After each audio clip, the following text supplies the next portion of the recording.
Hello everyone, welcome back to our Empower Classic channel. This is Lav Shukla, and today we will start 12th chapter of SS, and this is of Gujarat board, okay? Indian Mineral and Energy Resources. तो इसमें basically हम लोग जो भी हमारे कहाँ मतलब कौन टाइप किस टाइप के मिनरल्स होते हैं, किस टाइप की एनर्जी होती है, उसके क्या क्या रिसोर्सेस है, मतलब मिनरल्स कहाँ से मिलते हैं हमें, कहाँ से हम क्या चीज़ हम लोग करेंगे जिससे हमें मिनरल्स मिलेगा, क्या चीज हम लोग ऐसा करेंगे जिससे हमें एनर्जी मिलेगा, तो उसके क्या क्या सोर्सेस होते हैं ना। और यहाँ पे बेसिकली रिसोर्स का मीनिंग होता है कि जो भी ह्यूमंस की नीड को सेटिस्फाई करे। जैसे ह्यूमन की क्या क्या नीड होती है, एक अभी अभी के टाइम में अगर बात करें तो मनी होता है, फूड होता है, वाटर होता है, ठीक है ना। तो बेसिकली ये थ्री चीज जो है वो हमारी बेसिक नीड है। तो ये सारे क्या हो जाते हैं, हमारे रिसोर्सेस कहलाते हैं। क्या कहलाते हैं? रिसोर्सेस कहलाते हैं। नेक्स्ट, तो फर्स्ट क्या लिखा है? Mineral, the matter which is form due to inorganic process and has a certain chemical composition is called a mineral. मतलब वो मैटर, मैटर क्या होता है आप लोग ने क्लास 9 में पढ़ा होगा कि बेसिकली मैटर जो होता है हमारा छोटे छोटे पार्टिकल से मिलके बनता है, और उन छोटे पार्टिकल को एटम बोलते हैं। और हमारे सराउंडिंग में जो भी चीज होती है वो हमारी मैटर कहलाती है। जैसे कि हम हमारा चेयर हो गया, पेन हो गया, पेंसिल हो गया, ठीक है ना। ये हमारी चाहे वाटर बॉटल हो, पिंक बॉटल समझ के कुछ वो मत कंसीडर करना, मेरी बॉटल नहीं है। आगे, ठीक है।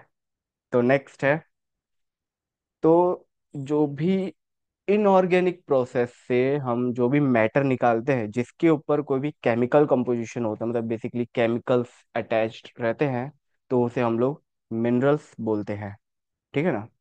This is a result of abiotic process which took place in the interior of the earth since the infinite time। मतलब ये हमारी बेसिकली एबायोटिक प्रोसेस है। एबायोटिक क्या होता है? Basically non living thing. क्या होती है हमारी? नॉन लिविंग थिंग, ठीक है ना। तो अब मिनरल्स है, मिनरल्स तो लिविंग होंगे नहीं। हाँ, बस जो मिनरल्स हमारे बेसिकली अगर अर्थ से हम लोग उसे क्या कर रहे हैं, एक्सट्रैक्ट कर रहे हैं ना, तो इसलिए वो हमारे इनऑर्गेनिक आते हैं, क्योंकि उसे हम लोग लैब में प्रिपेयर नहीं कर रहे हैं। वो हमारे हमें नेचर से डायरेक्टली मिल रहा है, तो वो हमारे इनऑर्गेनिक के अंदर आएगा। तो ऐसे ही एबायोटिक प्रोसेस जो भी अर्थ के अंदर होती है जिससे मिनरल्स जनरेट होते हैं, ठीक है ना। फिर क्या दिया है? द सॉलिड, लिक्विड और gaseous matter which is form due to specific abiotic process within the rocks in the interior of earth has a certain chemical composition and homogeneous constitution and specific atomic structure is called mineral. मतलब कि solid, liquid और gas का जो भी abiotic एक specific process होता है, abiotic जो कि रॉक्स के अंदर होता है, वो भी अर्थ के इनसाइड, ठीक है। अर्थ के इनसाइड जो भी रॉक्स के अंदर ये सारे हमारे स्पेसिफिक प्रोसेसेस होते हैं जिसमें केमिकल कंपोजिशन होता है जो कि होमोजीनियस मिक्सचर होता है। होमोजीनियस मिक्सचर का मीनिंग होता है कि ऐसे दो कॉन्स्टिट्यूएंट या फिर ऐसे दो पार्टिकल जो आपस में अगर मिक्स हो गया है, तो हम उसे फिजिकल प्रोसेस से उसे अलग ना करा पाए। मतलब कि जैसे अगर मैं अभी वाटर लूं, नहीं वाटर वाला नहीं, एक काम करते हैं, हाँ अगर आप एक हेड्रोजीनियस और एक होमोजीनियस का मैं एग्जांपल देता हूँ। जैसे अगर आप एक वाटर ले लीजिए और सॉल्ट ले लीजिए, ठीक है। अब मैं वाटर और सॉल्ट को मिक्स कर दिया, ठीक है। अभी वो दिख रहा है कि हाँ मैं सॉल्ट वहां से एक्सट्रैक्ट नहीं कर पा रहा हूँ, फिजिकली हैंड के थ्रू तो हम एक्सट्रैक्ट नहीं कर पा रहे, बट अगर उसे मैं बॉईल करा दूं वाटर को, तो वाटर क्या हो जाएगा? वेपर के फॉर्म में उड़ जाएगा। अब जो सॉल्ट होगा ना, वो हमारा जो भी वेसल है, जो बर्तन है, उसमें क्या होगा, आसपास चिपक जाएगा। तो एक ये प्रोसेस है, ये फिजिकल प्रोसेस ही है एक टाइप की। बट अब जैसे वाटर है, अब उसमें मैं शुगर डाल दूं या फिर लेमन वो कर दूं, ठीक है ना। तो अब उसको आप लोग जल्दी नहीं निकाल पाओगे, ठीक है ना। तो वो हमारे होमोजेनियस मिक्सचर है, मतलब जो आपस में इतना ज्यादा मिक्स हो गया है कि अब उसको फिजिकल मेथड से निकालना मुश्किल हो जाए, ठीक है। अब जैसे अगर आप जो क्या कहते हैं, सैंड होती है ना, रेत, अगर वो पानी में डालो तो वो क्या होगा, नीचे सेटल डाउन हो जाएगा, तो जिससे आप रेत को तो अलग कर ही सकते हो। ठीक है। आगे, तो बेसिकली मिनरल्स हमारे होमोजेनियस मिक्सचर होते हैं, जिसमें एटम्स जो होते हैं वो दूसरे एटम में मिक्स हो जाएगा, और ऐसे तरीके से मिक्स होता है कि वो फिजिकल मेथड से तो सेपरेट होंगे ही नहीं, उनको कुछ ना कुछ केमिकल मेथड लगा के उनको अलग अलग किया जाता है। ठीक है। तो ये,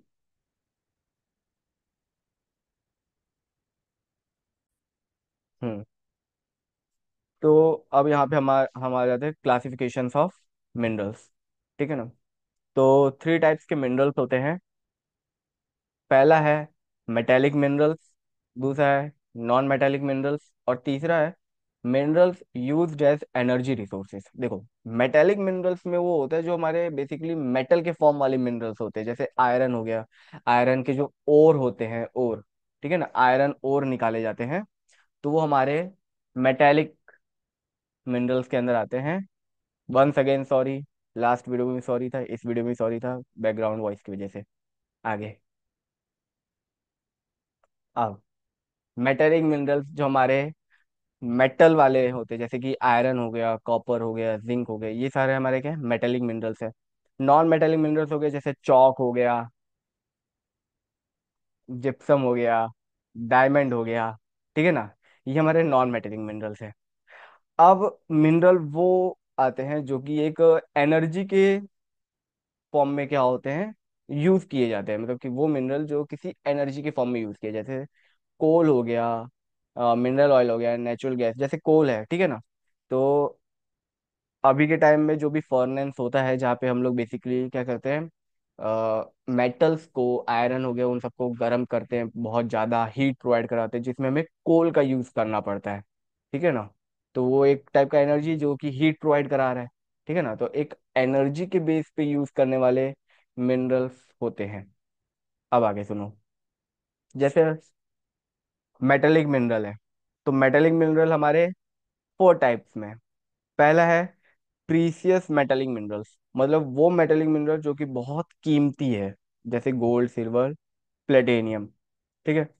फिर आता है लाइट मेटेलिक मिनरल, जो कि हल्के फुल्के होते हैं, ज्यादा कीमती नहीं होते हैं, बट थोड़े स्ट्रॉन्ग तो होते हैं, जैसे मैग्नीशियम, बिक्सेट और टाइटेनियम। फिर आता है mineral use for common purpose, जो कि कॉमन पर्पस पे यूज होते हैं, जैसे आयरन हो गया, कॉपर हो गया, ये सब हमारे कॉमनली यूज होते हैं। कॉपर कहाँ पे यूज होता है, इलेक्ट्रिक वायर बनाने के लिए होता है। आयरन का भी यूज होता है, जो कि गेट हो गया, या फिर और भी चीजों में यूज होता है। नेक्स्ट, तो मिनरल्स जो कि कॉमन पर्पस पे यूज होते हैं, वो होता है हमारा आयरन हो गया, कॉपर हो गया, लेड हो गया, जिंक हो गया। ठीक है। अब मिनरल जो कि एज अ एलॉय यूज होता है, एलॉय बेसिकली क्या होता है, जो कि दो या दो से ज्यादा मेटल हो गया, नॉन मेटल हो गया, उनके मिक्सचर को हम लोग बेसिकली एलॉय बोलते हैं। ठीक है। तो यहाँ पे क्रोमियम हो गया, मैंगनीज हो गया, टंगस्टन हो गया, वेनेडियम, तो ये सब हमारे कॉमन मतलब एलॉयज के फॉर्म में यूज होते हैं। अभी नेक्स्ट, सबसे पहले आता है आयरन ओर। और क्या होता है, देखो आयरन जो है ना, वो जैसा हमें दिखने को मिलता है ना अभी, वैसे ही डायरेक्टली सीधा जमीन से, मतलब अर्थ से निकल के नहीं आता है, सेम टू सेम। ठीक है ना, पहले वो ओर के फॉर्म में होता है, एक कह सकते हो आप स्टोन के फॉर्म में होता है, जिसके ऊपर काफी सारी इम्प्योरिटीज रहती है। तो पहले उन सारी इम्प्योरिटीज को हमें हटाना पड़ता है। ठीक है ना, तो ये चीज हम लोग साइंस में चैप्टर 3 में पढ़ेंगे, मेटल्स एंड नॉन मेटल्स में। आगे, तो आयरन जो होता है वो इंडस्ट्रियल डेवलपमेंट में काफी ज्यादा यूज आता है, मतलब जहाँ देख लो वहां पे ज्यादातर आयरन का यूज करते हैं हम लोग। ठीक है ना। आयरन जो होता है वो जैसे लार्ज मशीन हो गया, कार हो गया, ट्रक हो गया, शिप हो गया, रेलवे हो गया, ब्रिजेस हो गया, बिल्डिंग हो गया, वेपन्स हो गया, तो यहाँ पे बेसिकली हम लोग किसका यूज करते हैं, आयरन का यूज करते हैं। आयरन जो होता है वो चीपर होता है, थोड़ा सस्ता होता है, स्ट्रांग होता है, ड्यूरेबल होता है, और लंबे समय तक चलता रहता है। और आयरन जो होता है बेसिकली काफी सारी कंट्रीज में तो पाया जाता है, मतलब ऐसा आयरन एक ऐसा रेयर रिसोर्स नहीं है कि वो गिनी चुनी कंट्रीज में ही मिलेगा, मोस्ट ऑफ द सभी कंट्रीज में मिलता है। आगे। अब iron is found in impure condition. जो आयरन होता है वो इम्प्योर कंडीशन के फॉर्म में होता है। पहले ही बताया था कि भाई उसके ऊपर इम्प्योरिटीज रहती, कुछ इम्प्योरिटीज होती है जो कि हम लोग जैसे धूल मिट्टी अगर बात करी है तो हम लोग नॉर्मली हाथ से ऐसे ऐसे करके हटा सकते हैं, लेकिन कुछ और भी ज्यादा इम्प्योरिटीज होती है। तो so it is mixed with Coke and lime and heated in large furnace for refining. यानी उसे हम लोग कोक और लाइम, जो कोक होता है एक याद रखना कार्बन का एक फॉर्म होता है, ठीक है, कार्बन का एक फॉर्म होता है। लाइम मतलब चूना, ठीक है ना, जो सारे बच्चे लगा रहे हैं टीचर और पेरेंट्स को ना पढ़ के। बाकी मेरे जो भी स्टूडेंट है वो भी पढ़ते हैं, अच्छा खासा पढ़ते हैं। आगे। नेक्स्ट क्या है कि हाँ, तो उसे कोक और लाइम के साथ मिक्स करके उसे लार्ज फर्नेस में क्या किया जाता है, हीट किया जाता है, ताकि उसको रिफाइन कर सके। रिफाइन यानी प्यूरिफाई कर सके। और the pure iron thus obtained is known as pig iron. यानी कि जो प्योर आयरन निकलता है उसे हम लोग पिग आयरन भी बोलते हैं।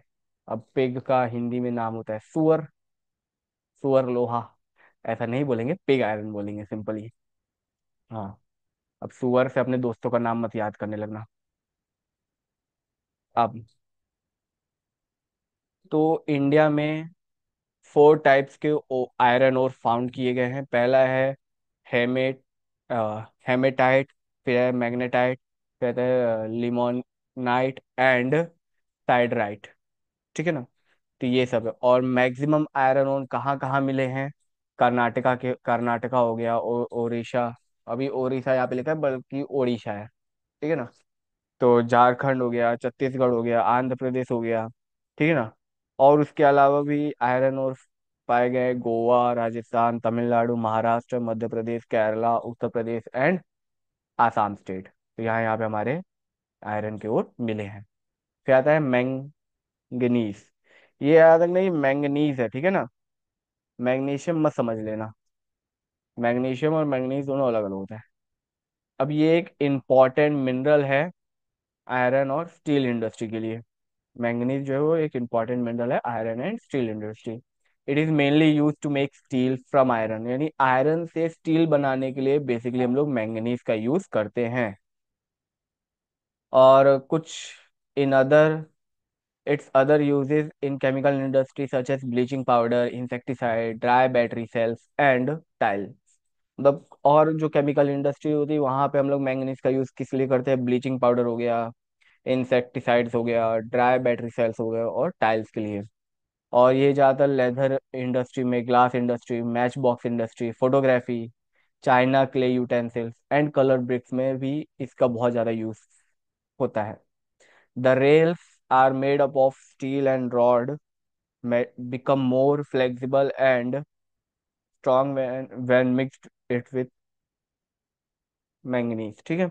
मतलब यहाँ पे क्या है, जो भी रेल होता है वो हमारा स्टील और रॉड से मिलके बनता है, ठीक है, जो कि फ्लेक्सिबल बनाता है। और उसे और ज्यादा स्ट्रॉन्ग तब बन जाता है जब उसके साथ मैंगनीज मिला दिया जाता है, ठीक है ना। Steel is use in the machine to break rocks and also in grinding machines. जो स्टील होता है वो हमारा रॉक बनाने, मतलब रॉक को तोड़ने, और जो ग्राइंडिंग मशीन होता है उसके उसमें भी यूज होता है। अब जैसे यहाँ पे कहाँ कहाँ पे हमारा मैंगनीज पाया जाता है वो लिखा है, ओडिशा हो गया, कर्नाटका हो गया, मध्य प्रदेश हो गया, गोवा हो गया,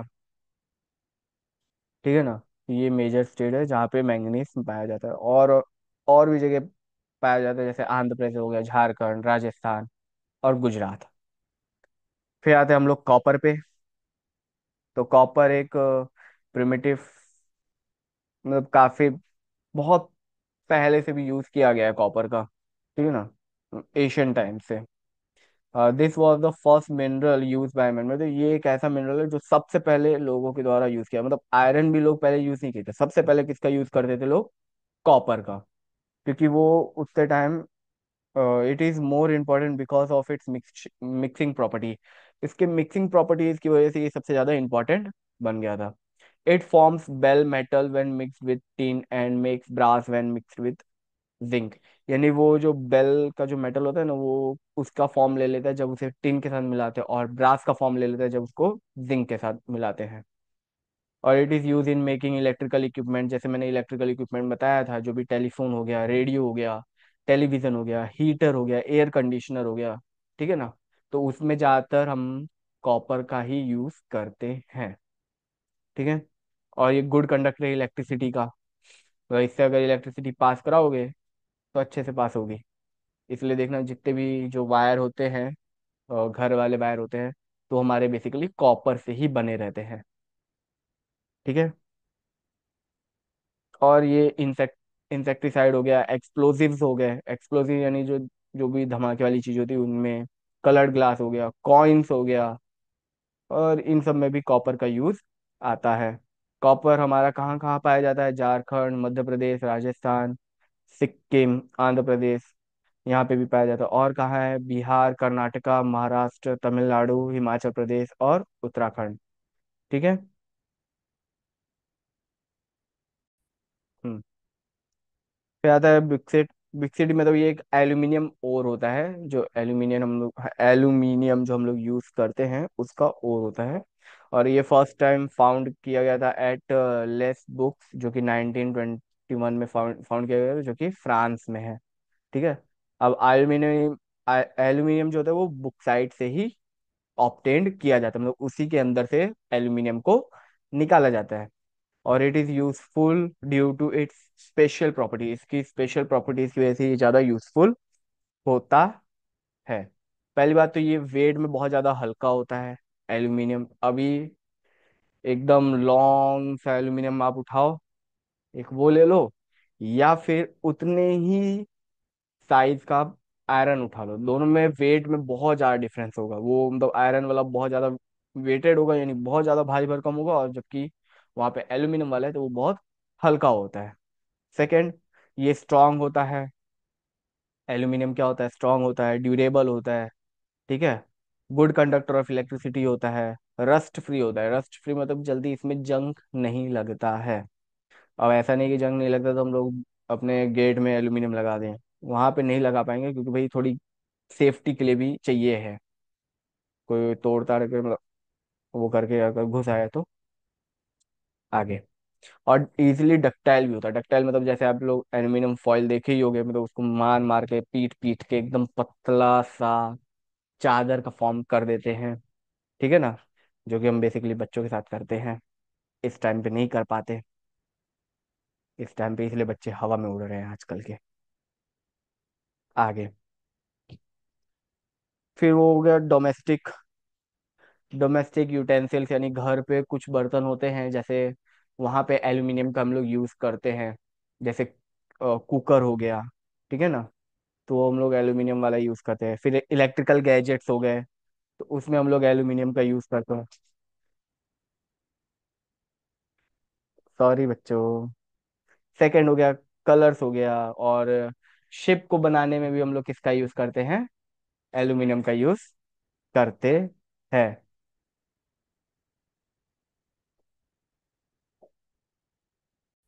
हम्म। तो यहाँ पे हम लोग जो बिक्सेट होता है वो हमारा कहाँ कहाँ पाया जाता है? उड़ीसा हो गया, छत्तीसगढ़ हो गया, महाराष्ट्र हो गया, झारखंड, गुजरात। और ये जियोलॉजिकल स्ट्रक्चर यानी डेक्कन ट्रैप में भी पाया जाता है, जैसे हो गया रांची जो कि झारखंड में है, जामनगर, भावनगर, जूनागढ़, अमरेली, सूरत, ठीक है ना। तो ये सारे डिस्ट्रिक्ट गुजरात के डिस्ट्रिक्ट है, तो वहाँ पे भी क्या हो जाते हैं हमारे ये एल्यूमिनियम की ओर पाए जाते हैं। नेक्स्ट है हमारा माइका। माइका गाना नहीं गा रहा हूँ मैं, यहाँ नाम दिया है, ठीक है ना। तो India rank first in the world in the mica production, यानी इंडिया जो है दो चीजों में फर्स्ट रैंक पे चली। दो नहीं, काफी सारी चीजें हैं, बट यहाँ पे दो चीजों में कैसे बोल रहा हूँ, एक तो पॉपुलेशन में चल गई है, 146 करोड़ पॉपुलेशन है इंडिया की। सेकंड है माइका के प्रोडक्शन में भी हमारी इंडिया नंबर वन पे आ गई है। It is a fire resistance and bad conductor of electricity. जो माइका है वो फायर रेजिस्टेंस है, मतलब फायर को स्प्रेड करने नहीं देता है। और सेकंड ही ये बैड कंडक्टर है हमारे इलेक्ट्रिसिटी का। और ये इलेक्ट्रिकल गुड्स जैसे कि इलेक्ट्रिक मोटर हो गया, dynamo, radio, telephone, car, steamers. तो यहाँ पे हम लोग बेसिकली माइका का यूज करते हैं, क्योंकि देखो इन सब में हीट भी जनरेट होती है, तो हीट को ज्यादा लार्ज के मतलब लार्जली फ्लो ना होने देने की प्रोसेस में ये हेल्प करता है, मतलब ज्यादा फ्लो नहीं करवाता है। जैसे रेजिस्टेंट बोला उसने, रेजिस्टेंट हमारा बेसिक वर्ड है जो कि रेजिस्टेंस से हम लोग ने लिया था। रेजिस्टेंस क्या करता है, जैसे अगर वायर की बात करो तो उसमें रेजिस्टेंस क्या करता है, करंट के फ्लो को कम कराता है, मतलब ज्यादा फ्लो नहीं करने देता। वैसे ही जो माइका होता है वो आग को फैलने नहीं देता है, उसको कम करता है। ठीक है, तो यहाँ पे जो रेजिस्टेंट है और रेजिस्टेंस है, दोनों वर्ड एक ही है, कंफ्यूज मत होना। आगे फिर आता है लेड। लेड और को हम लोग गैलेना भी बोलते हैं। ठीक है ना। ये सॉफ्ट होता है लेकिन वेट में हैवी होता है, भारी भरकम होता है। ये एलॉयस बनाने के काम में आता है, इलेक्ट्रिक वायर बनाने के काम में आता है, कलर हो गया, वेपन हो गया, ग्लास हो गया, रबर हो गया, और स्टोरेज बैटरी के फॉर्म में भी, स्टोरेज बैटरी बनाने में भी काम आता है। अब इंडिया में ये कहाँ कहाँ पे पाया जाता है, राजस्थान हो गया, आंध्र प्रदेश, तमिलनाडु, वेस्ट बंगाल, मध्य प्रदेश, उत्तर प्रदेश, उड़ीसा, महाराष्ट्र, मेघालय और सिक्किम, ये स्टेट्स में पाया जाता है। So even through mica is produced in sufficient quantity or demand are not met with, so it has to be imported। मतलब कि माइका भी एक सफिशिएंट क्वांटिटी में होता है और साथ ही साथ इसको भी इंपोर्ट किया जाता है। Next, limestone. लाइमस्टोन मतलब चूने वाला पत्थर। ठीक है ना।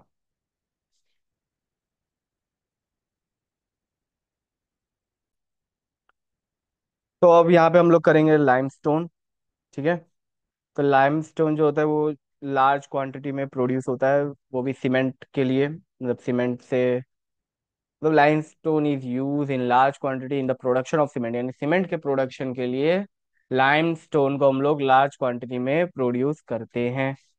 Second, beside it is also used for iron melting, chemical industry, soda ash, soap, color chemicals, building construction, paper and in sugar refining।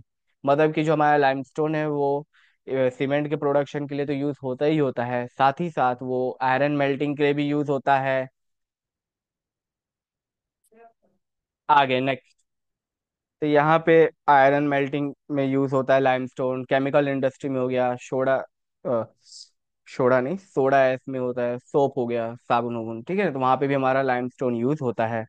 ये कहाँ कहाँ पाया जाता है, मतलब कहाँ कहाँ पे मेन इसका प्रोडक्शन होता है, आंध्र प्रदेश, राजस्थान, मध्य प्रदेश, गुजरात, तमिलनाडु, यहाँ पे 70% लाइमस्टोन क्या होता है, प्रोड्यूस होता है।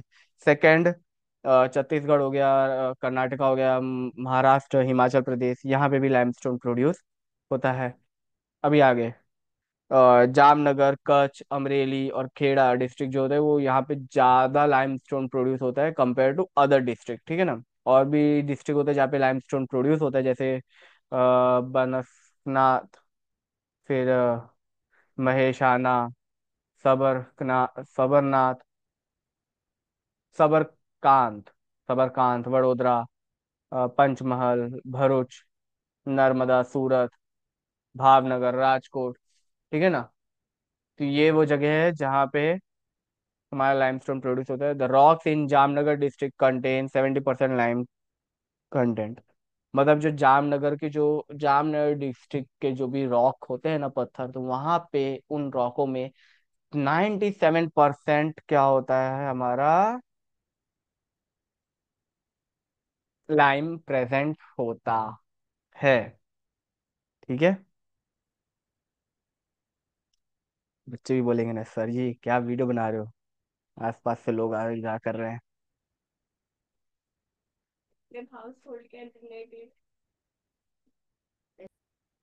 हाँ। फिर आता है mineral of energy resources. Energy resources basically हम लोगों की coal, mineral oil, natural gas, atomic minerals, ये सब कहाँ पाए जाते हैं, किस फॉर्म में होते हैं, वो सब के बारे में बात करेंगे। तो सबसे पहले आता है कोल। तो एशियन टाइम से हम लोग क्या है, कोल का यूज कर रहे हैं। कोल जो होता है वो अर्थ के इंटीरियर में पाया जाता है। अभी अगर हम बात करें कि भाई कोल बनता कैसे है, तो पहली बात है, जब टेक्टोनिक मूवमेंट होता है, टेक्टोनिक मतलब जो प्लेट्स होती है, अर्थ प्लेट्स होती है, वो क्या हो जाती है आपस में हिल डुल के, और या फिर आपस में जैसे टकराती भी हैं, माउंटेन फॉर्म होता है। और क्या होता है कि जो भी क्या कह सकते हो, जो भी सॉइल है वो इधर से उधर पूरा वो हो जाता है, फैल जाता है। उसमें क्या हो जाता है, जब कोई भी हमारा वो होता है, क्या कहते हैं उसको, फॉरेस्ट एरिया है, जहाँ पे अगर वुड वुड है, अगर वो सब जल गया है, ठीक है, अब जल के जैसे जब वो मिट्टी पे गिरा, तो सालों साल तक उसके ऊपर क्या होगा, मिट्टी जमता जाएगा, जमता जाएगा, जमता जाएगा, तो जिससे उसके ऊपर एक बहुत ज्यादा लेयर बन जाता है, जिससे कोल क्या हो जाता है, नीचे चला गया एक टाइप का। ठीक है, तो जिससे कि वो टोटल 25 करोड़ ईयर्स लेता है, तब जाके वो किसके फॉर्म में आ जाता है, कोल के फॉर्म में आ जाता है। और उस पीरियड को हम लोग कार्बोनिफेरस पीरियड बोलते हैं। ठीक है ना। और ये हमारा पेज नंबर 99 पे है, फोर्थ लाइन पे उस पीरियड का नाम दिया गया है, कार्बोनिफेरस पीरियड। तो आपको 1 मार्क्स में क्वेश्चन आ सकता है कि उस पीरियड का नाम क्या होता है, जहाँ जिस टाइम पे कोल फॉर्म होता है, तो उस पीरियड का नाम क्या है, कार्बोनिफेरस पीरियड। अब यहाँ पे तो कोल जो होता है वो काफी सारे फॉर्म में होते हैं, जैसे कोल तार हो गया, अमोनिया गैस हो गया, बेंजोइल हो गया, क्रूड ऑयल, मतलब इन सब, ये सारे क्या है, बाय प्रोडक्ट है कोल के, जो कि कोल से मिलते हैं हमें। अब कोल को हम लोग 4 टाइप्स में क्लासिफाई कर सकते हैं। एक आता है एंथ्रासाइट कोल, फिर आता है बिटुमिनस कोल, फिर आता है लिग्नेट कोल, और एक होता है पीट कोल। मतलब जिसमें ये इस अलग अलग टाइप में इसलिए क्योंकि कुछ में कार्बन के परसेंटेज ज्यादा होते हैं, किसी में कार्बन के परसेंटेज कम होते हैं, उसके बेस में है यहाँ पे। ठीक है ना। अब इंडिया कोल रिजर्व्स, मतलब इंडिया में कहाँ कहाँ कोल पाया गया है सबसे ज्यादा, वो जगह का नाम दिया गया, जैसे झारखंड हो गया, उड़ीसा हो गया। ठीक है, फिर क्या क्या है, वेस्ट बंगाल, छत्तीसगढ़, मध्य प्रदेश, जम्मू कश्मीर, यहाँ पे हमारा कोल पाया जाता है, कोल फील्ड। फिर आता है मिनरल ऑयल, और ये हमारा स्ट्रेटिफाइड रॉक स्ट्रेटा कंटेनिंग, मतलब और जो मिनरल ऑयल होता है वो बेसिकली जो लाइमस्टोन कंटेनिंग रॉक्स होते हैं, उस वाले एरिया में ज़्यादातर पाया जाता है। और जैसे एशियन टाइम पे animals vegetation were buried in the interior of the earth and were converted into hydrocarbon, यानी एशियन टाइम पे क्या हुआ था, जो भी एनिमल एनिमल है, वेजिटेशन, जब वो अर्थ के अंदर जब मिल गए, तो ऊपर ऊपर डेड होके ऊपर ऊपर सॉइल जमा हो गया।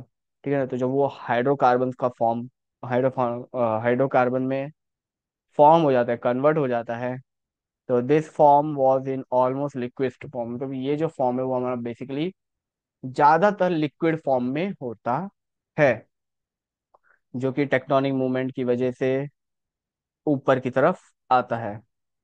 और बेसिकली सी फ्लोर में ज्यादातर मिलता है, सी फ्लोर यानी जो सी वाला, ओशंस के नीचे।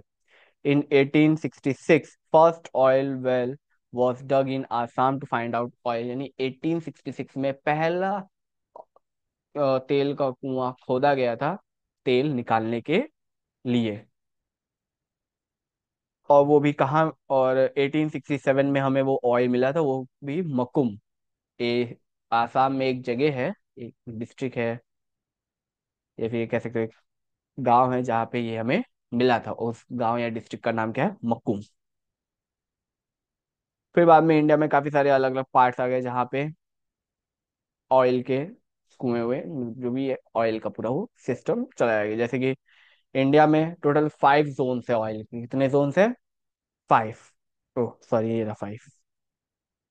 ठीक है, आगे पहला है नॉर्थ ईस्ट वाला, सेकंड है गुजरात साइड, फिर है बॉम्बे हाई, फिर है ईस्टर्न कोस्ट और राजस्थान। तो ये 5 जोन्स है जहाँ पे हमारे मिनरल ऑयल के हैं जोन्स। आगे ऑयल फील्ड्स इन गुजरात, यानी गुजरात में ऑयल फील्ड पहला कब स्ट्रक किया गया था, कहाँ पे किया गया था, लेनू, जो कि खेड़ा में है, जो कि अब आनंद डिस्ट्रिक्ट के अंदर है। वो भी 1958 में हुआ था। ठीक है ना। और फिर उसके बाद अंकलेश्वर हो गया, मेहसाना हो गया, कालोल हो गया, अहमदाबाद, गांधीनगर, वडोदरा, भावनगर, भरूच। तो यहाँ यहाँ पे हमारे और भी ज्यादा ऑयल फील्ड्स प्रेजेंट हैं। आगे फिर मिनरल ऑयल रिफाइनरिंग, मतलब कि काफी सारी रिफाइनरीज भी है जहाँ पे हम लोग ऑयल को रिफाइन किया जाता है, ऑयल को भी प्योर फॉर्म में कन्वर्ट किया जाता है। तो गुजरात जैसे कि गुवाहाटी हो गया, बरौनी हो गया, कोयाली, कोची, चेन्नई, मथुरा, कोलकाता, हालिदा। तो यहाँ यहाँ पे हमारे ऑयल रेफिनरीज प्रेजेंट है। जैसे बड़ौदा में एक रिलायंस रेफिनरीज है जो कि पूरा ऑयल का ही कारोबार देखते हैं, जहाँ पे ऑयल को प्यूरिफाई किया जाता है। और सबसे बड़ा, गुजरात का सबसे लार्जेस्ट ऑयल रेफिनरी, नहीं नहीं, सॉरी सॉरी, गुजरात का ही नहीं, पूरे वर्ल्ड का सबसे बड़ा ऑयल रेफिनरी हमारा प्रेजेंट है जामनगर में। तो पूरे वर्ल्ड में सबसे ज्यादा बड़ा ऑयल रेफिनरी हमारा जामनगर में प्रेजेंट है, जो कि गुजरात के अंदर है। अब आ जाता है नेचुरल गैस। ठीक है, जो नेचुरल गैस है हमारा, वो मिनरल ऑयल से एसोसिएटेड है। इट इज सेपरेटेड फ्रॉम, मतलब मिनरल ऑयल से हम लोग नेचुरल गैस को अलग करते हैं। अब नेचुरल गैस में बेसिकली हमारा एलपीजी हो गया, सीएनजी हो गया, जो कि नॉन पॉल्यूटिंग गैस हो जाती है। ठीक है, जो कि चीपर होती, सस्ती होती है और non pollutant source of energy, यानी कि जिससे ज्यादा पॉल्यूशन नहीं होता है। जैसे सीएनजी होता है तो उससे ज्यादा पॉल्यूशन नहीं होता है। ठीक है ना, तो ये हमारे मतलब कि हमारी कंट्री में कहाँ कहाँ पे पाया जाता है। खम्बत हो गया बेसिन, कावेरी बेसिन, फिर जैसलमेर जो कि राजस्थान में है, अंकलेश्वर गुजरात में। और Gujarat is consider to have largest natural gas reserve, यानी गुजरात को लार्जेस्ट नेचुरल गैस रिजर्व माना गया है। यहाँ पे सबसे ज्यादा नेचुरल गैस रिजर्व है और बड़ा भी है यहाँ पे। ओके, फिर आता है नॉन कन्वेंशनल एनर्जी सोर्सेस। अभी बचा है अपने पास? ओके चलो, इतना ही है ना, फटाफट करते हैं अपने नॉन कन्वेंशनल एनर्जी रिसोर्सेज। तो non conventional energy resources basically होता है resources like coal, mineral oil are available in limited quantity. ये क्या होते हैं लिमिटेड क्वांटिटी में? तो ऐसा नहीं कि बहुत ज्यादा है, वाटर की तरह नहीं कि बहुत ज्यादा है। ठीक है ना, एकदम लिमिटेड क्वांटिटी में। तो इसलिए हमको इनको क्या करना है, बचाना है। इसलिए हम लोग किसका यूज करते हैं फिर? विंड हो गया, सोलर एनर्जी हो गया, बायोगैस हो गया, टाइडल एनर्जी और थर्मल एनर्जी। तो इन सब चीजों को हम लोग यूज करते हैं। जैसे सोलर एनर्जी, जिसमें हम लोग सोलर पैनल घर पे लगा देते हैं। कुछ कुछ सोलर पैनल ऐसे होते हैं जिसमें हम लोग मॉर्निंग टाइम पे एकदम चार्ज कर लेते हैं, और फिर उसके बाद इवनिंग टाइम आते आते फिर उसी चार्ज किए हुए सोलर पैनल से हम लोग इलेक्ट्रिसिटी यूज करते हैं। ठीक है, तो हमारी ये नॉन कन्वेंशनल एनर्जी रिसोर्सेज हो गई। ठीक है ना।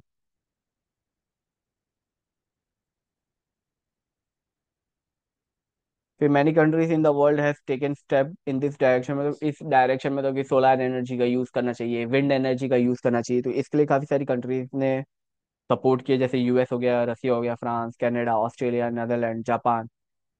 ठीक है, इन 1981 commission for additional source of energy, CASE case, was establish in India. India में स्टैब्लिश किया गया। और गुजरात में गुजरात एनर्जी डेवलपमेंट एजेंसी, जो कि इसमें मतलब सोलर एनर्जी हो गया, विंड एनर्जी हो गया, इसके बेस पे इसमें काम करती है। अब सोलर एनर्जी जो कि हम लोग बेसिकली सन का यूज करके उसको क्या करते हैं हम लोग, एनर्जी की फॉर्म में उसको यूज करते हैं। जैसे सोलार कुकर हो गया, कुकिंग करने के लिए होता है। सोलार हीटर होता है जो वाटर को क्या कहते हैं, गर्म करने के लिए होता है। फिर सोलार पैनल होता है जो कि इलेक्ट्रिसिटी जनरेट करता है। तो तीन चीज अलग अलग होती है। सेकंड आता है, अब गुजरात में ज्यादा सोलार एनर्जी है। ठीक है, जैसे कि अगर आप सोलार कोल्ड स्टोरेज नियर छानी, बड़ो बड़ौदा में छानी जगह है, वहां पे आप देखोगे तो वहां पे सोलार कोल्ड स्टोरेज दिखेगा आपको। मैंने देखा है वहां पे, मतलब कह सकते हो एक लाइन से सोलार पैनल्स काफी लार्ज अमाउंट में लगे हुए हैं, with a capacity of 10 tons, यानी 10 टन के बराबर। 1 टन यानी 1000 kg। तो 10 टन कितने हो गए? 10,000 kg। ठीक है, फिर विंड एनर्जी बेसिकली जो विंड मिल्स होता है ना, जो कि ऐसे ऐसे गोल गोल घूमता है। ठीक है ना, तो हवा की वजह से, जिससे कि हम लोग इलेक्ट्रिसिटी जनरेट करते हैं। तो ये भी काफी काफी सारी जगहों में, जैसे गुजरात हो गया, तमिलनाडु हो गया, महाराष्ट्र, आंध्र प्रदेश, उड़ीसा, कर्नाटका, मध्य प्रदेश, केरला। तो यहाँ पे हम लोग विंड एनर्जी का यूज करते हैं। अब biogas. Biogas basically useless agricultural materials, molasses हमारा क्या होता है, molasses remains of sugar cane other vegetation during and human excreta are use to produce a biogas.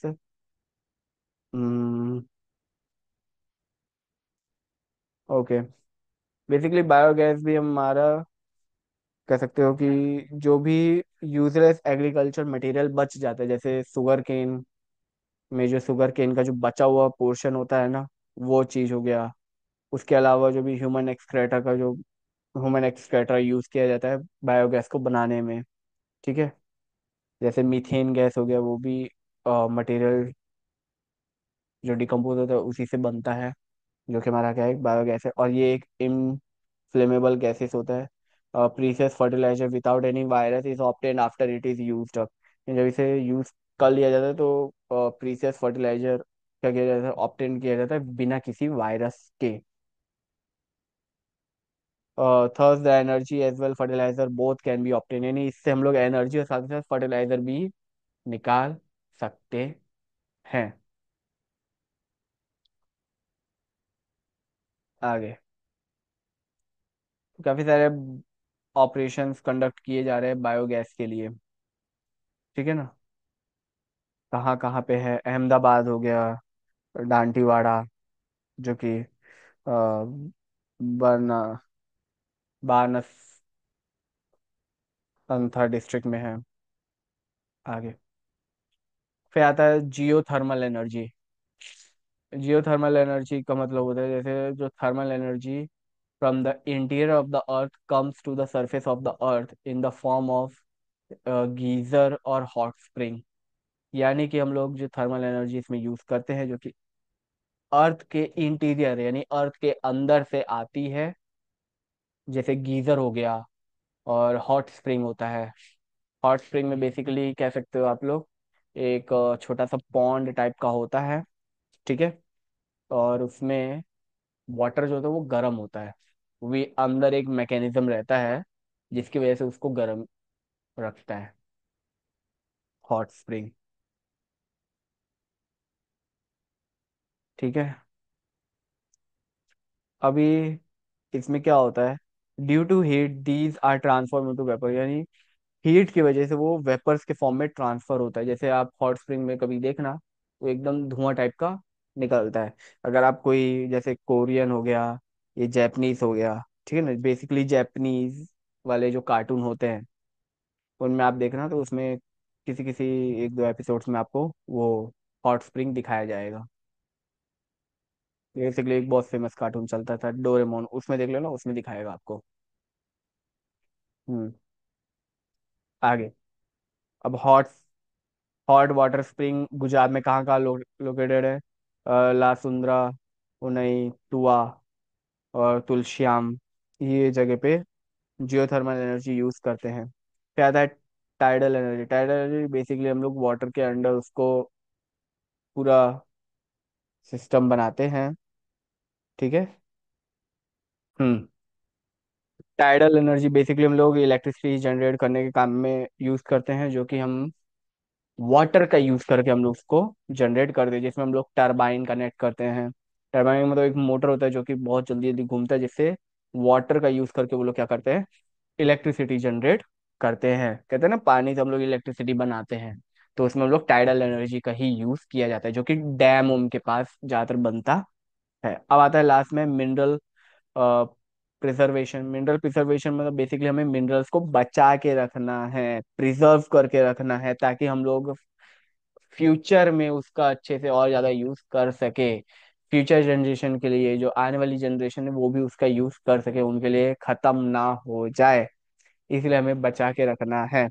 Future generation कोई सी भी जनरेशन हो, सॉरी, सबकी जनरेशन होती है, ठीक है, तो वही वाली फ्यूचर जनरेशन। आगे अब मिनरल प्रिजर्वेशन कैसे करना है, तो पहली बात तो प्रॉपर तरीके से टेक्नोलॉजी का यूज़ करो, रिसाइकलिंग करना है, ठीक है। अल्टरनेट यूज ऑफ मिनरल करो, मतलब कि आज ये मिनरल यूज किया दूसरी जगह इसका यूज कर लो, मतलब थोड़ा लेस क्वांटिटी में ज़्यादा यूज किया जाओ। जैसे सीएनजी को यूज करो पेट्रोल के कंपैरिजन में, क्योंकि सीएनजी जो होता है वो ज़्यादा पॉल्यूशन क्रिएट नहीं करता है और सस्ता भी होता है।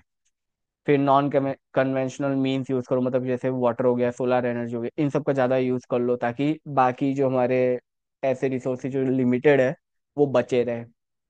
फिर सस्टेनेबिलिटी लाओ, सस्टेनेबिलिटी मतलब जिसमें ऐसा एनवायरनमेंट क्रिएट करो जिसमें पूरा प्योर, मतलब वो एनवायरनमेंट प्योर रहे, ठीक है ना। तो ऐसे मटेरियल्स, ऐसे मिनरल्स का यूज करो जो ज़्यादा पॉल्यूशन क्रिएट ना करते हो। और जब भी अगर अगर आप मिनरल्स को प्रिजर्व कर रहे हो तो एक प्लानिंग से करना है आप लोगों को, ठीक है ना। प्लानिंग करके उसको प्रिजर्व करो, प्लान करो, कैलकुलेट करो क्या कैसे चलेगा, उसके बेस पे फिर उसको प्रिजर्व करो। तो यहाँ पे हम लोग का 12 चैप्टर मिनरल एंड, क्या है हमारा, mineral and energy resources complete होता है, ठीक है। और याद रखना, ये मैं बता दे रहा हूँ, ये गुजरात बोर्ड का क्लास 10th का चैप्टर है, ठीक है। So we will make star we will meet in our next video. For that thank you, bye bye, Tata.